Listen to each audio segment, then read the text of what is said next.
Salut à vous les amateurs de lore. Après l'épisode sur Izmir la semaine dernière, où on a pu apprendre à connaître la faction de la magie et de l'occulte, c'est au tour de Lordis, la deuxième faction d'Asgartha, d'être décortiquée et expliquée. C'est donc en 21 AC que Kaelash, un chevalier runique qui était jusqu'alors l'intendant de Rune et qui l'assistait dans ses décisions de par sa place au conseil, décide de créer Lordis. En effet, pour Kaelash, le monde est devenu instable et chaotique. Si l'humanité veut le reconstruire, elle doit d'abord représenter l'ordre. C'est ce qui constitue le socle des convictions des Ordis. Cette faction s'évertue à incarner la force et la droiture, ainsi qu'à apporter une structure solide à son environnement. Elle se décompose en plusieurs organes distincts et très organisés, mais toujours dans l'idée de fonder une société la plus pérenne possible pour assurer un avenir commun avec tous les Asgarthi. En effet, Lordis est conscient que rien ne saurait durer si ce n'est pas fondé sur des idéaux de justice, de cohésion et d'équité.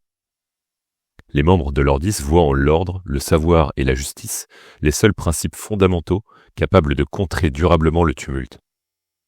Étant donné que ce tumulte, c'est l'incarnation du chaos, c'est donc aux antipodes de cette faction qui a fait de l'ordre son credo.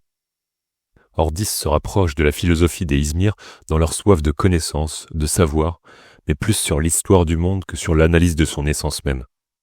Si on faisait une analogie avec notre monde, un historien serait plus associé à Lordis, tandis qu'un cosmologiste ou un astrophysicien serait plus proche des valeurs Izmir. Pour tenter de stabiliser et rebâtir ce monde, les Ordis pensent que l'unité est la clé, et que s'unir en un bloc solide est le seul moyen d'instaurer un cadre à cette société naissante. On pourrait résumer cette idée par le proverbe bien connu « l'union fait la force ».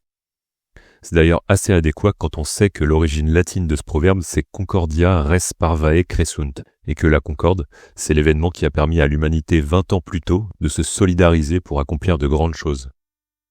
La devise des Ordis, quant à eux, c'est que le monde a besoin d'une charpente. Et cette charpente, pour la faction bleue, c'est son système organisationnel. C'est pour ça qu'on trouve chez les Ordis de nombreux magistrats, militaires et politiciens qui consacrent leurs efforts pour créer une société unie et solide.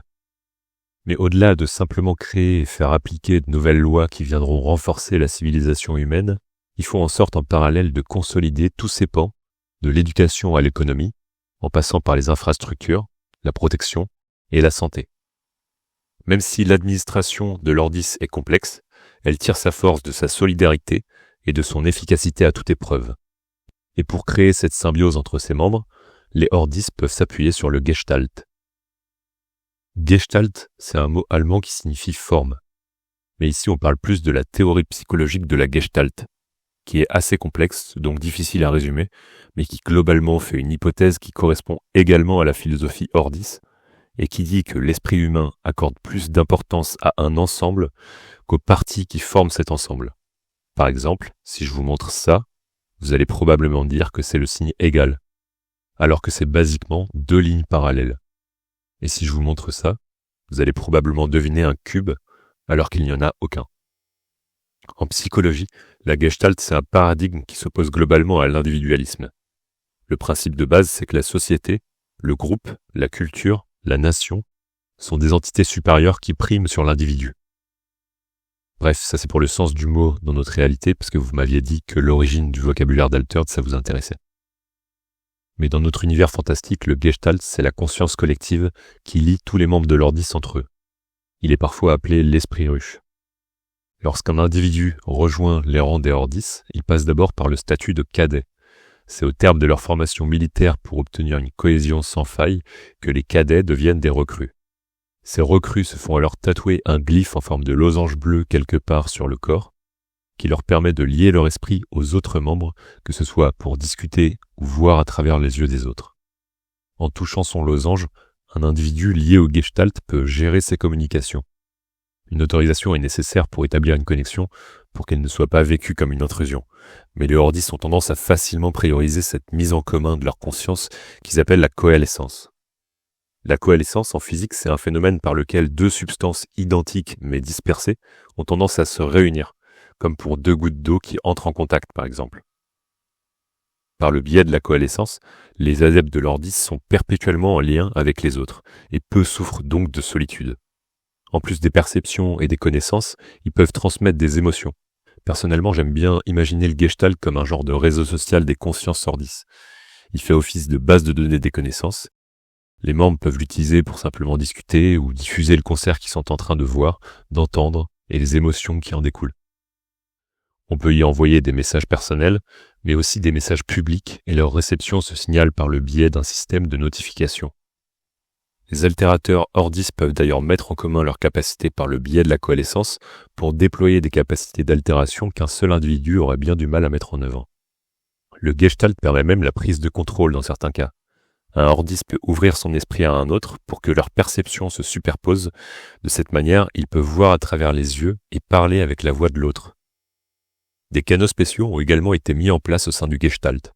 On compte parmi les canaux militaires ceux des renseignements, qui servent à la transmission d'informations des recrues hors 10 sur le terrain à leurs supérieurs, et ceux de la tactique qui permettent d'organiser des troupes par une série d'ordres. Mais ces canaux peuvent également servir à des fins bureaucratiques, qui va servir à la recherche, au classement, ainsi qu'au filtrage des informations. Ces canaux nécessitent une mentalité particulière et une formation approfondie. Le Gestalt est donc central dans la communication, la sauvegarde d'informations et l'unité de la faction. Bien que les interactions du Gestalt soient quasiment instantanées, leur limite reste la distance, une problématique qui sera résolue dans un futur lointain par les Espars. On connaît chez les hors 10 4 grands organes bien distincts qui régissent de grandes branches de la hiérarchie hors 10. On a d'abord l'Aegis.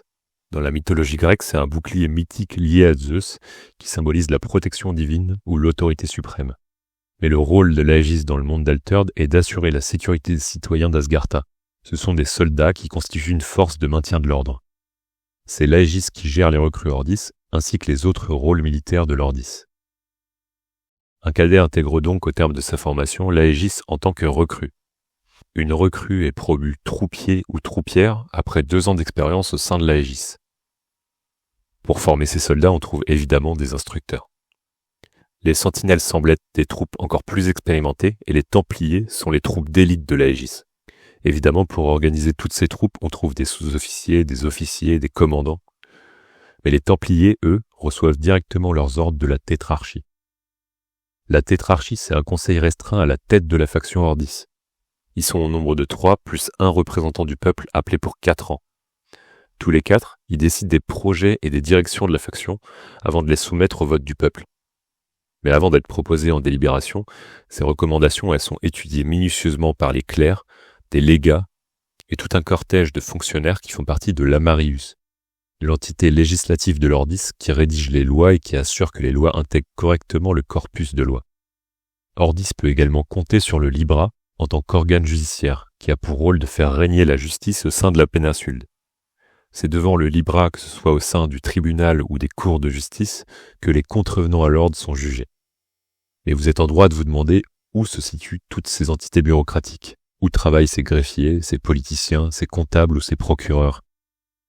Eh bien, ils se nichent dans un endroit qu'on nomme la fourmilière, et qui constitue la partie basse du bastion de la faction, le monolithe. Le monolithe est un gigantesque édifice composé de 2 pyramides. C'est ici que se concentre le pouvoir central de l'hors 10. Il flotte au-dessus d'Arcaster et est capable de se déplacer où on a besoin de lui. Mais la plupart du temps, il reste stationné dans le quartier de Uskr, un quartier portuaire de la capitale. La pyramide inférieure est donc la fourmilière, et sa partie supérieure est le dernier grand organe de la faction, le Sanctum. Le Sanctum est globalement une immense bibliothèque qui conserve toutes les connaissances du monde. Ici, on trouve principalement des archivistes qui s'affairent à classer, entretenir et consulter des quantités infinies de livres, grimoires et parchemins stockés dans ce lieu. On trouve également au sein du Sanctum de nombreux scribes. Ce sont les altérateurs de la faction. Grâce à leur maîtrise des mots et des idées, ils peuvent apposer des glyphes sur le monde pour le manipuler. Ce style d'altération par l'écriture propre à l'hors 10 s'appelle le Eka. Hors 10 compte également 2 autres bâtiments volants pour assurer la sécurité des Asgarthi. On appelle ces vaisseaux amiraux Mesektet et Manjet. Dans la mythologie égyptienne, ces barques sont respectivement celles du jour et de la nuit. Ces navires naviguent en permanence dans le ciel du continent pour repousser le tumulte et les chimères qui y entrent parfois. Les troupes d'élite de l'Aegis chargées de ces patrouilles sont appelées les Tagmata. C'est donc en créant cette faction en 21 AC que KLH va joindre ses efforts à ceux des Izmir dans la recherche des causes de la confluence. Si les initiés se concentrent sur les phénomènes magiques qui en sont à l'origine, Lordis, lui, se focalise surtout sur l'étude des civilisations passées et dont les actions auraient pu mener au cataclysme. Cette recherche historique, c'est un des piliers des objectifs à long terme de Lordis.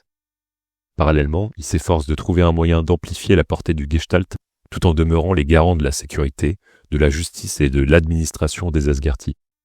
Ces tâches conjointes sont bien sûr possibles grâce à l'unité et la rigueur de Lordis, qui en a d'ailleurs fait son mot d'ordre. C'est donc pendant les prochaines années que cette nouvelle faction va s'établir en Asgartha, garantissant une structure bien plus solide à cette société encore naissante. Celui qu'on avait érigé en roi avant la création d'Asgartha, devenu depuis premier lieutenant et meilleur ami de Rune, ne se reconnaissait pas dans ces factions en quête de savoir. Étant également le rival de Rune, Ishkari était plus porté par l'aventure et la bravoure que par l'ordre ou la connaissance.